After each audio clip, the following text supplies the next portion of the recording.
সকাল সকাল স্নান সেরে এখন স্কিন কেয়ার করছি। কনসিস্টেন্টলি স্কিন কেয়ার করার পর এখন আমার স্কিনটা আগের থেকে অনেকটাই বেটার আছে। আজকে অফিসিয়ালি বনু ক্লাস 12 এর প্রথম দিন স্কুলে যাচ্ছে। অনেক দিন পর আবার স্কুলে রেগুলার ক্লাস শুরু হচ্ছে, তাই বেচারা ব্যাগ গোছাতে গিয়ে অর্ধেক খাতা বই নিতেই ভুলে যাচ্ছে। বনু স্কুলে চলে গেল আর এদিকে আমি ব্রেকফাস্ট করতে করতে নিজের কাজগুলো নিয়ে বসেছি। আজকাল ব্রেকফাস্টে রুটিটা স্কিপ করছি, কারণ এমনিতেই আমার অল্পতেই ভীষণ পেট ভরে যায়, আর তাছাড়াও হেভি ব্রেকফাস্ট করলে লাঞ্চে একদমই কিছুই খেতে ইচ্ছে করে না। পিঙ্কির মোটামুটি অনার্সের সবগুলো পেপারের এক্সাম শেষ হয়ে গেছে, তবে এখন শুধুমাত্র পাস পেপারের জিওগ্রাফি এক্সামটাই বাকি আছে। যদিও জিওগ্রাফি এক্সামের আগে প্রায় এক সপ্তাহ মতো ছুটি আছে, তাও আজ দুপুরে ওকে একটু পড়ালাম। সন্ধ্যায় পিঙ্কির আবদারে মা আমাদের সবার জন্য একটু বেগুনি বানাচ্ছে। আর আজকাল তো মায়ের ছোট্ট সবজি বাগান থেকে মোটামুটি 2-3 দিন অন্তর অন্তর টুকটাক 1-2টো করে বেগুন বাড়িতে আসছে। আমি এদিকে সবার জন্য একটু ব্ল্যাক কফি বানালাম আর তার সঙ্গে বাদাম দিয়ে একটু মুড়ি মেখেছি। এতদূর পর্যন্ত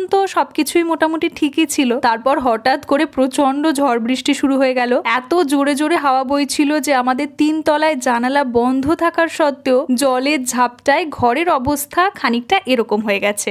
এই প্রথম আমাদের ঘরের মধ্যেও জল ঢুকে গেছে, তাও আবার পায়ের পাতা ডুবে যাচ্ছে, এত জল ঢুকেছে। যদিও সারাদিন এত গরম থাকার পর টানা 1 ঘন্টার বৃষ্টিতে ওয়েদারটা ভীষণ ঠান্ডা হয়ে গেছে। চলো আজ তাহলে আসি, দেখা হচ্ছে তোমাদের সঙ্গে পরের ব্লগে। বাই।